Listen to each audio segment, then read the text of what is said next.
Oh, hey, good evening, Miss Noland. Good evening, class. It's Julian Davis, and you'll caught me in the middle of doing some exercise. Speaking of exercise, that's what I had planned for us to talk about on this fine evening. So if you don't mind, let me finish up these couple more, and we'll get down to business.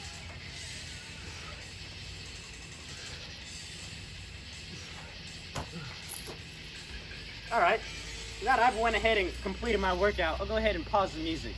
Me personally, I like to have a great workout playlist going. It gets my blood pumping and just makes the workout that much better. Right now, we're going ahead and transitioning to my at-home yoga studio, as I like to call it, also known as my living room. But while we're walking over there, I'll go ahead and talk about what I have planned for us to cover on this great evening. First, we'll go ahead and talk about the benefits that you get physically from exercising. How big and strong you can get just by going out and doing a couple push-ups or going on a quick run. I'll then go ahead and talk about the social opportunities that are created from exercising. This will go ahead and cover all the great friends and people that you will meet in your exercise community wherever you are. I'll then go ahead and talk about the versatility of exercise and how it can be done anywhere, at any time, and however you please. After this, I will lastly go ahead and talk about the mental benefits that are created from exercising.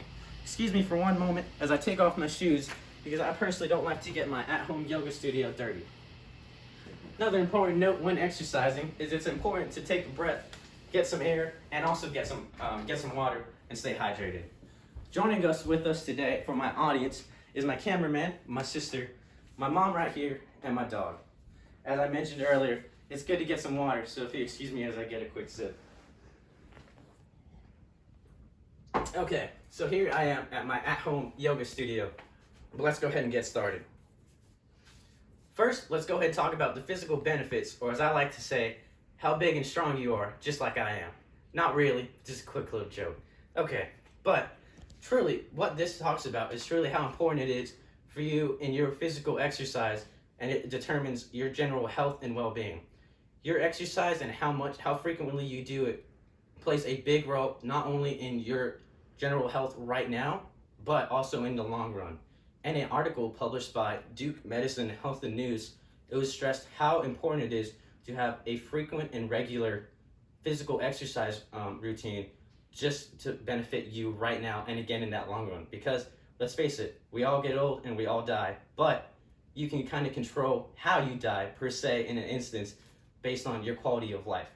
Not only does exercising help improve you right now, but it can help to increase and improve your quality of life, especially as you get older. In an additional research study in an article published by Dr. Fatima Rodriguez de Palma, she conducted a clinical trial of individuals with Parkinson's disease. These individuals were in the ages of 60 to 75 and had already been diagnosed with Parkinson's disease within the past year.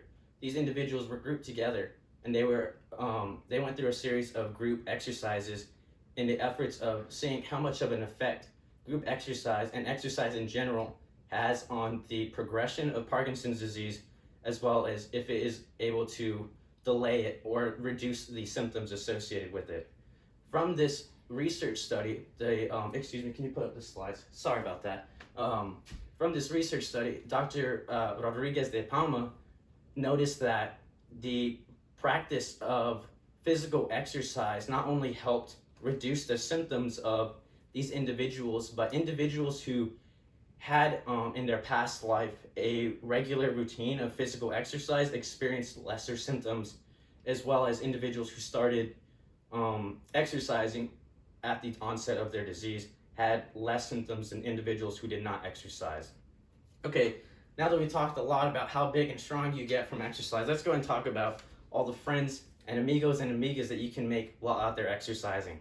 Me personally, I like to go, given the circumstance right now with coronavirus, gyms aren't open, but in normal times, I like to go to the gym, go play some basketball, and lift some weights with some of my friends.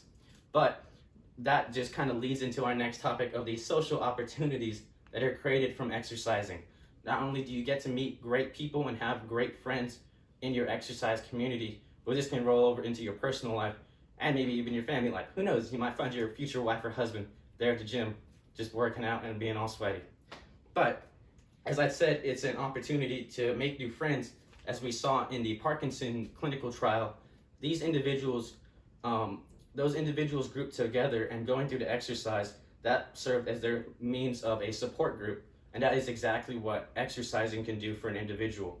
Your exercise group or your workout family per se can serve as your support group, a group for you to lean on, and people who truly are your closest friends, and even in some instances considered family. So that is just one of the social opportunities created from exercising. And lastly, I want to go ahead and talk about an example of a news article post issued by the Daily Post newspaper, and the positive effects of exercise and how much of a morale booster group exercises, as well as a sense of camaraderie that is created whenever the group exercise is practiced. Okay, excuse me for a moment. Need to get a quick sip of water. Still experiencing a little bit of tiredness from the exercise. You can switch to the next slide, please. So now that we talked about how big and strong you can get and the physical opportunities or the physical benefits that are created from exercising, as well as the social opportunities from exercising, let's go and talk about the versatility of physical exercise. And truly, exercising in general is so accessible. You can do it anywhere, anytime, and however you please.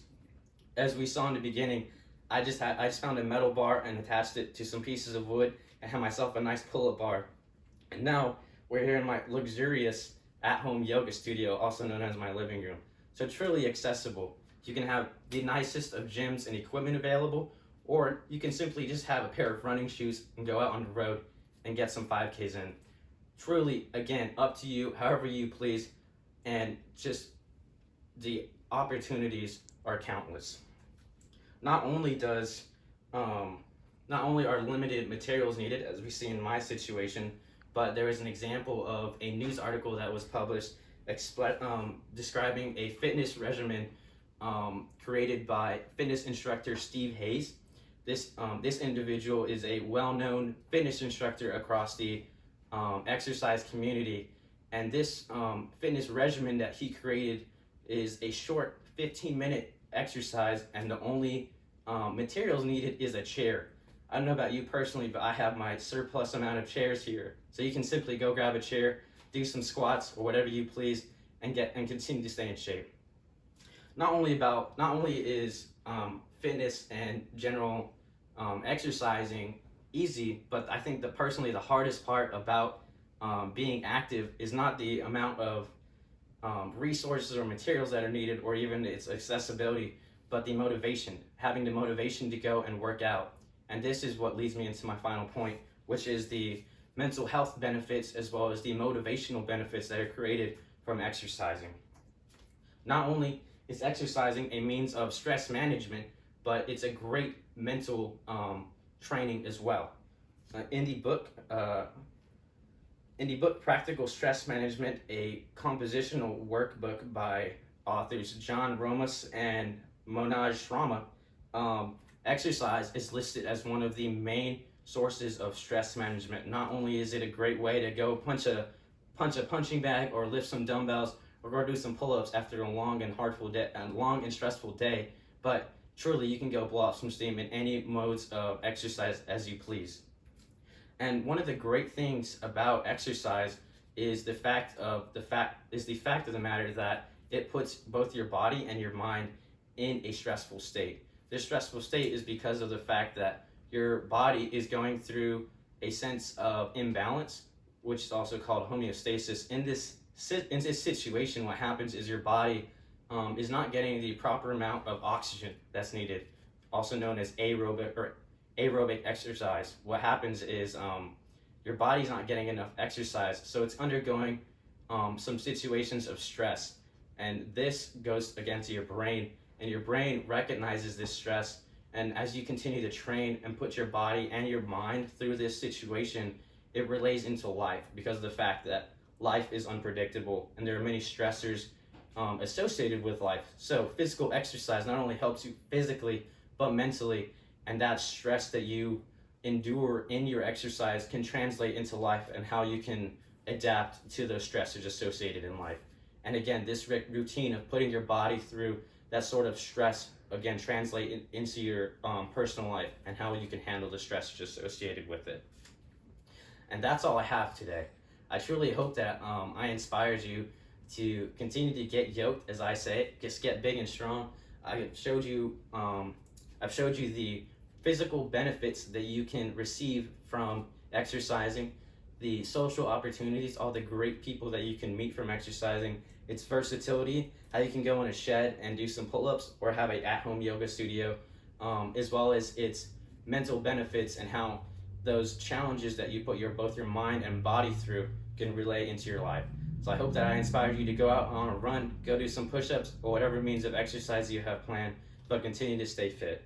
Again, here's my audience, my mom, my dog who is sleeping, as well as my cameraman. Thank you guys and have a great night.